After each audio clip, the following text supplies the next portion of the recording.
back with another video, y'all. Check me out. Lightning God Luffy. So, not Sun God, it's Lightning God Luffy. For the longest time I thought he had fiery hair, but now he got MUI.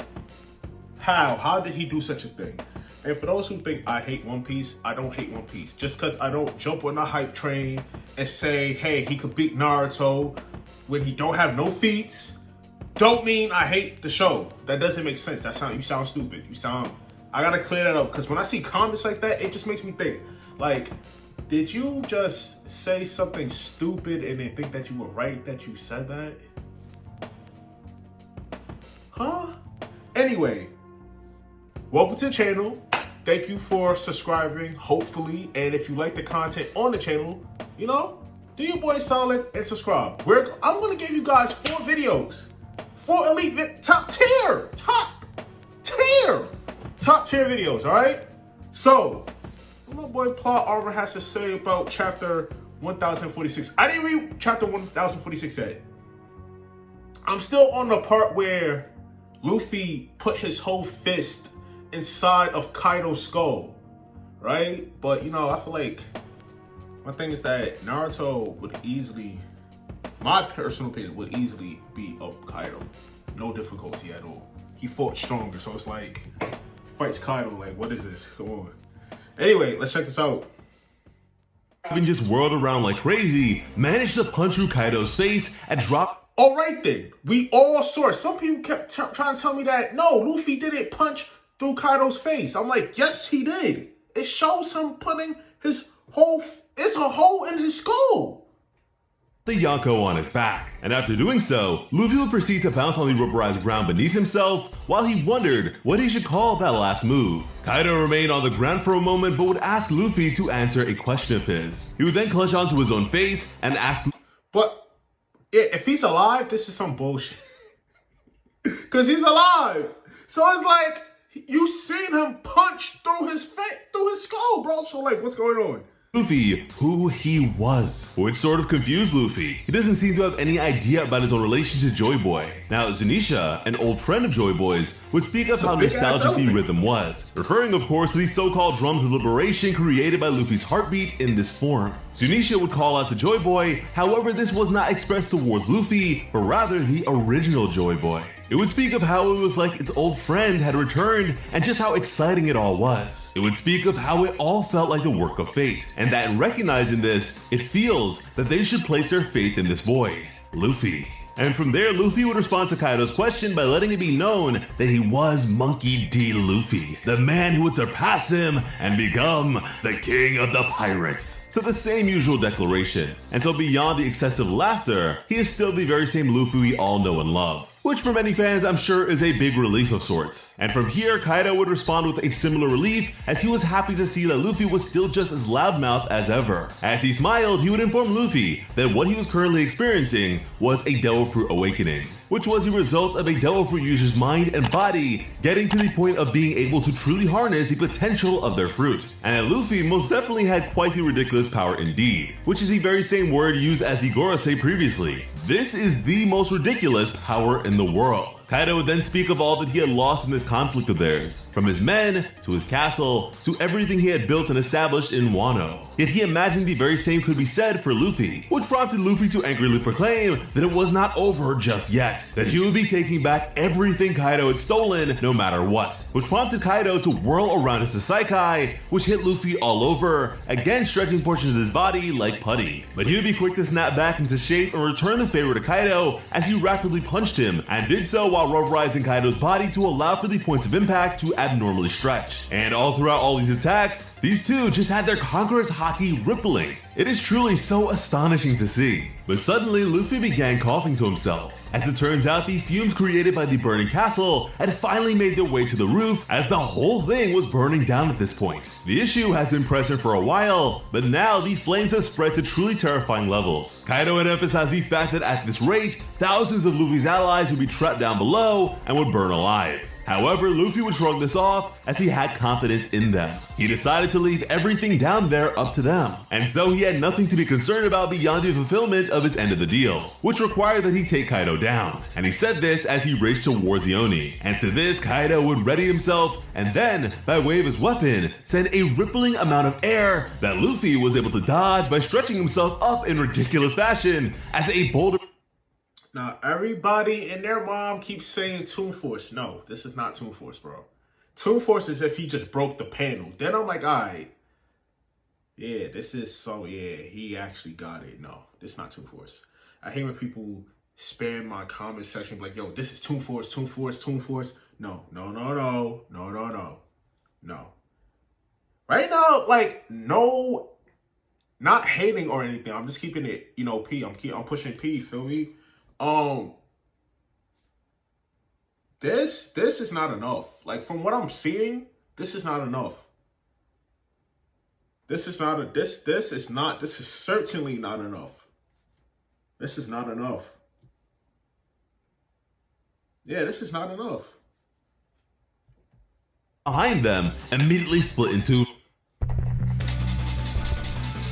Have you ever seen a phenom like Hamzat Shimaya? From the attack, from which point we'd be taken to the fiery situation beneath them both as the life floor was almost entirely engulfed by the flames. Some would of course seek to put it out, but again, they didn't exactly possess access to any water. The fire was spreading further than ever, and things weren't looking so good. Chopper would make his way to Nami and was absolutely losing his mind. He was glad to see her, but had no clue what they were supposed to do against the fire. He tried, but could not find Zoro, Sanji, Frankie, Usopp, Robin, Brook, or Jinbei. Dang. And yeah, he really did list them all off. Together, they would begin to wonder how they would be able to reach their friends as the entirety of Onigashima was going up in flames like a giant pyre. And despite them being in this place together thinking of others, it wasn't as if they were safe themselves. There was nowhere left for them to run to. Their only hope at this point seemed to be finding a way to land this thing, but even that was incredibly unlikely. Frantically, Chopper would question if Zeus couldn't just create some rain, however the flames were far too big at this point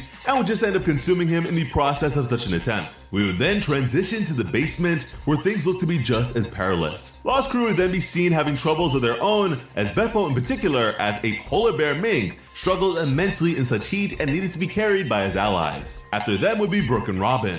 And when some of these samurai saw Brook, they would be horrified and presume his visage should be on account of the flames. Brook would correct them, however, and advocate for them to find a way to get everyone to safety, while Robin wondered if there might not be a way. And Sanji would have just as much trouble from within the pleasure hall, trying to lead the ladies to safety. Inbi of the numbers would find that his hand was charred in his attempt to break the wall down like Chris Jericho to save them both, even.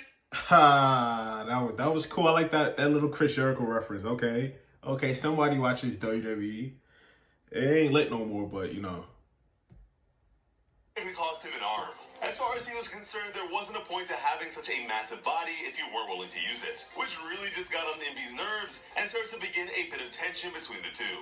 To follow would be Usopp, who would make use of his plants that would begin spraying water around like a sprinkler. But this thing was absolutely useless, as it wouldn't be long before the flames claimed it as well, much to Usopp's shock. Hamlet, the giraffe smile user, would let Usopp know that he was wasting his energy here, but Usopp, with tears running from his eyes, would tell the man to shut up, as he had made a promise to Izo. Izo, who had previously recognized him to be God Usopp, and so he was going to save Kin, Kiku, and himself, and Hamlet certainly didn't want to be left out here. Frankie would then be seen racing to any semblance of safety himself as he carried Zoro on his back. Meanwhile, he didn't even know which way they should go in. Regardless, he absolutely needed to find Chopper, or Zoro would not make it. And Frankie too would have some smile users following him around, hoping to be saved. As unbeknownst to them, their saviors were finally in the midst of acting. As Raizo would question if Jinbei was ready. See here, I'm thinking that this chapter is going to be something crazy, like continuing the fight, because that's what I was here for. Like, I was here for the fighting. That's why I'm here, because I like fights. I like reading or watching fights. This is like, okay, Luffy done, fisted Kaido he fisted Kaido through the face and whatnot, and then it just shifts over to like a little bit of fighting, then shifts over to everybody else. Okay, I mean, I guess that's cool. Before thanking him for placing his faith in him, Jinbei was prepared for what was to come, as he would never doubt someone his Captain Luffy had decided to place his faith in. A sentiment which honored Raizo, as the feeling was mutual. He would then think back to that unforgettable day in which he swore to never be unprepared. And that scene was rather similar to this one. He would express that at the time, he couldn't protect Odin, and in the meantime, Momonosuke and the rest of the family nearly burned in the castle. That despite his ninjutsu, aka his devil fruit abilities, he was unable to protect anyone. And this is a failure he could never make up for. And it is for this reason that he refused to ever be so helpless ever again. And in another instance, while on Zou, he had observed the rain by way of Zunisha washing itself. An enormous amount of water, which he would request to take some of. In the present, he wouldn't allow the man who had so valiantly fought beside them to die in a simple fire. And so he would call upon his water scroll. This was Elephant Bath Restoration, as a huge torrent of water would make its way to and envelop Jinbei, from which point you begin to use his fishman jiu-jitsu to redirect the current and spread it elsewhere. Oh, that's wait. Was Elephant Bath Restoration, as a huge torrent of water would make its way to and envelop Jinbei, from which point you begin to use his fishman jiu-jitsu to redirect the current and spread. That's crazy. Wow.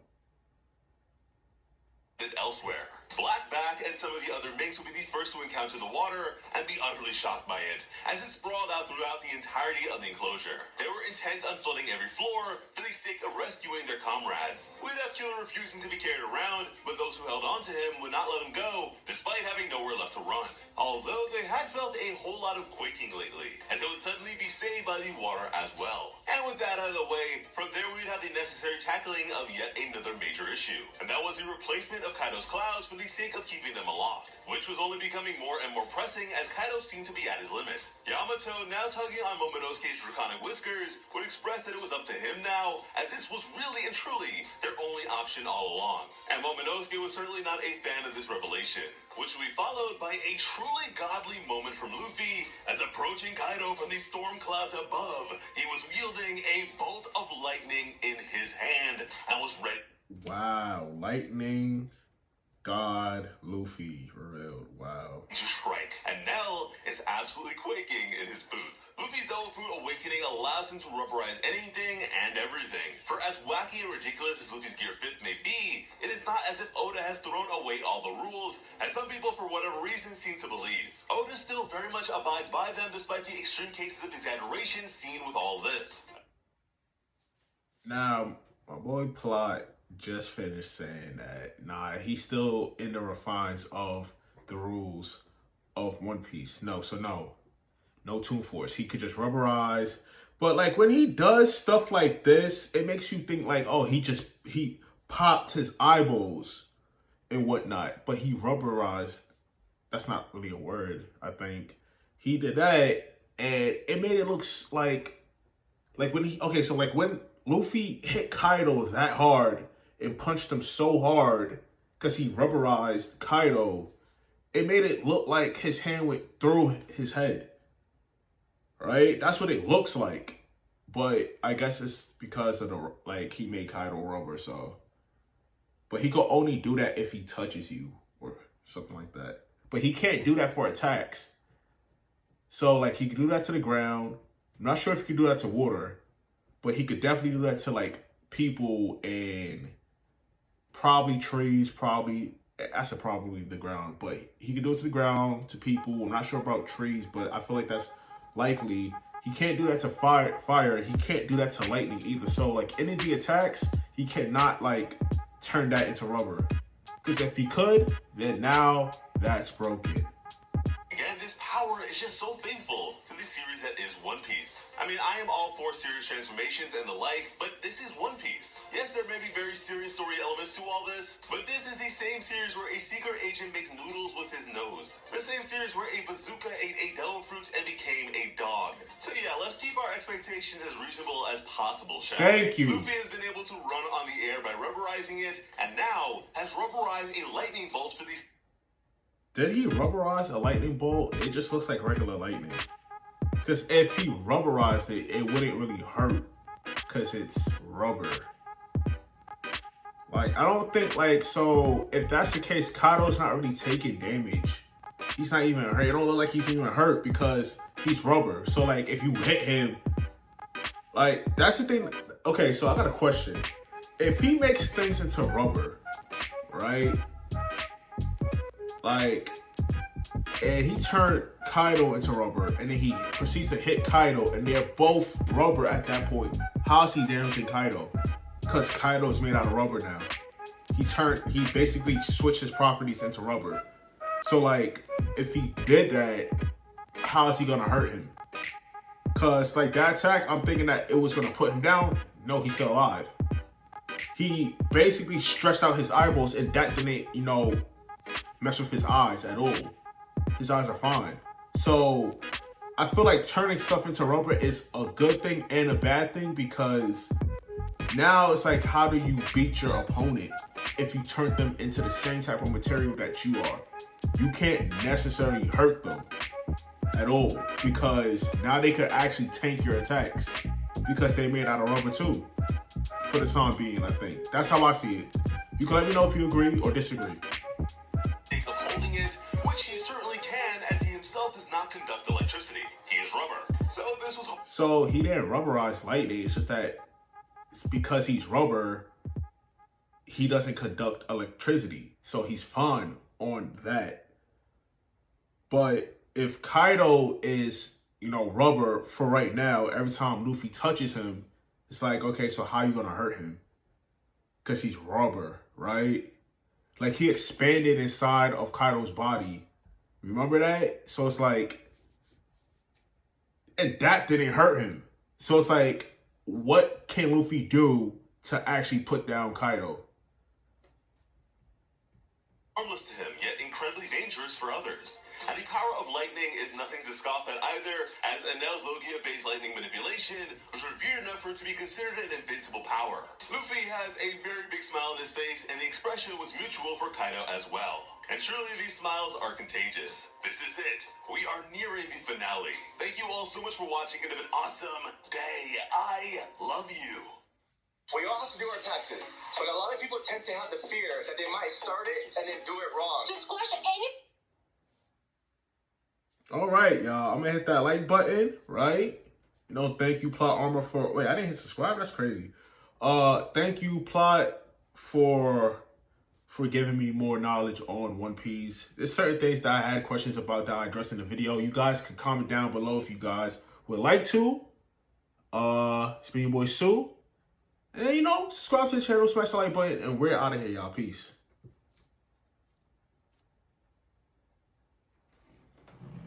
Yeah.